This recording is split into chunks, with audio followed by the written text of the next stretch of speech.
Welcome back to the channel, the place where we are making your Bronco your dream Bronco. Hey, if this is your first time here, I'd love to have you subscribe. I'm putting out how-to videos for the weekend mechanic and, just talking Bronco entertainment for the Bronco community. Today, what I'm working on is I'm putting the Hellwig Sway Bar on my 1975 Ford Bronco. Now, from the factory, the first generation Ford Broncos did not come with sway bars. This meant better articulation off-road, but poor handling in the corners. Now, you could add stiffer springs or lower the ground clearance, but let's be honest, this is a Bronco, not a Miata.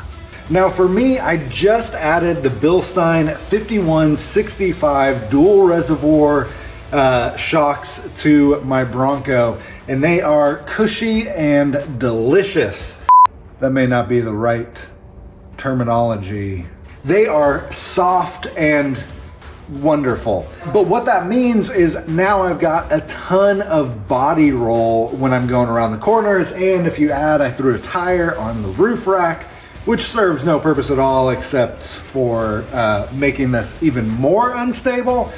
Then yes, this is what I've got. So that's why I'm looking at the Hellwig Sway Bar. Now, how a sway bar works is it actually puts pressure on the inside tire as you're going around the corner. So if we're turning to the left, what's gonna happen is our body is gonna wanna shift naturally to the right, which is gonna pick up the inside tire. It's gonna make that inside tire light.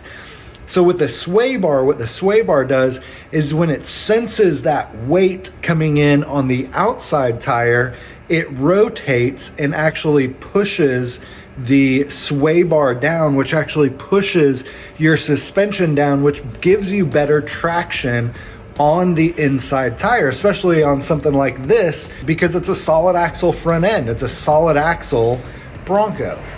So this is the entire system. There's really not much to this. I got this at Tom's Off-Road, and I'll put a link in the description below where you could pick one up as well.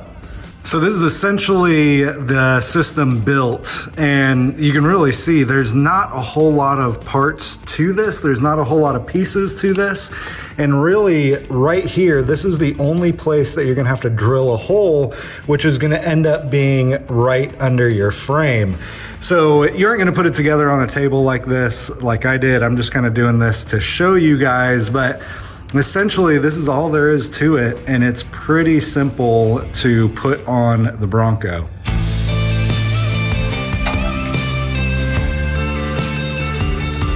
Now the first thing that we're gonna do is get these two bolts out of the bottom of the lower spring retainer.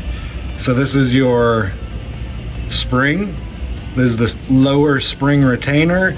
And there's two usually 5/8 bolts in here. Yours might not look like this, but what you want to do is get the two bolts out of there to slide the plate in between your radius arm cap and your lower spring retainer.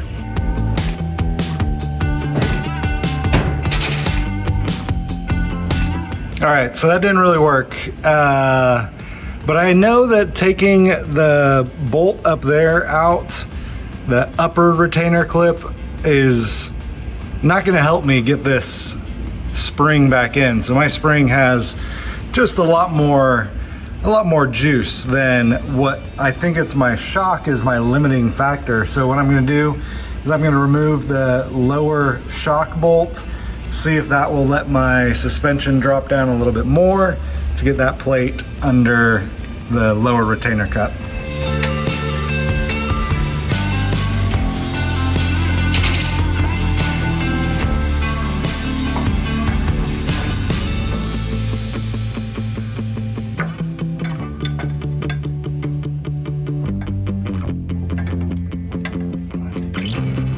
I was trying to get these screwed in together, but what I realized was these holes on the Hellwig bracket aren't lining up with those holes. And now there's a number of reasons why that could happen. I mean, those are aftermarket parts. you know, the cap could have something in there. You know, there's just, I could have not tightened those down as tight as some people had them. There's a lot of different reasons, and that's not really the important part. The important part is, what do I do now? And if this happens to you, what do you do now? So most likely what I'm gonna do is try to widen that hole.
So this is that moment, the moment that we've all had where you realize I am a complete idiot.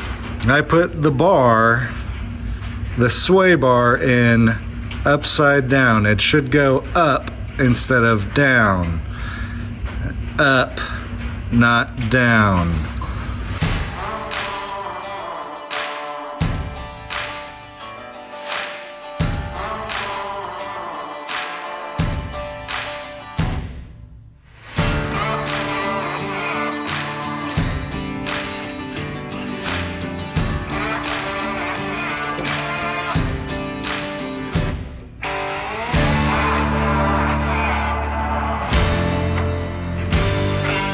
Once you get this level, then you can tighten down your jam nut.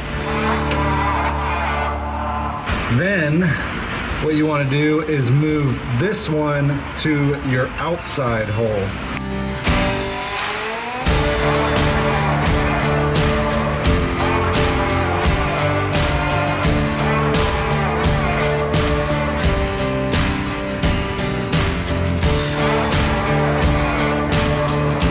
Now the last part of this, you're gonna tighten your bolts on the U-bolt, but then you're also gonna put these little clamps here, and that's gonna keep the sway bar from moving side to side. See, on this side, I've given the sway bar more room to make enough room for my pitman arm, my steering arm, to move back and forth without hitting the sway bar. Now, obviously it's up in the air right now, so it's not hitting anything, but I have to be careful that I don't hit my shock hoop by pulling this in too far to give me more room on the steering knuckle. So you got to play with that, adjust that, and make sure that everything looks good. Jump on it a little bit, jump in the Bronco, make sure that when the suspension compresses that nothing is hitting, and then take it for a test drive.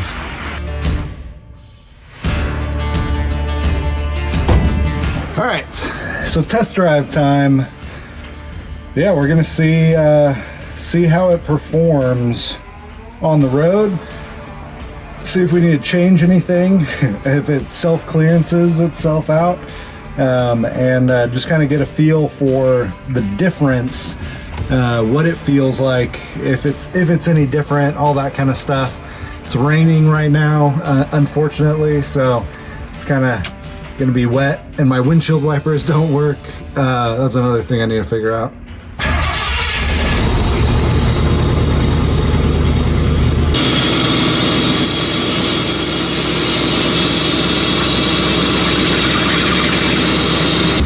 So man, right off the bat, huge change.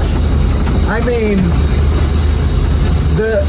my whole Bronco top used to just sway back and forth, and I'm driving through like a gravel area right now, and huge change. This is pretty amazing. Like when I turn, it used to be like whoa, but it's not. So I just went over a speed bump. It still felt soft. It didn't feel like my shocks had changed any. Like, just another one, super smooth over the speed bump. And I'm just swerving down the road. There's a little bit of play, but not anything like there used to be. I don't know if anyone just saw that, but they were probably like, 911.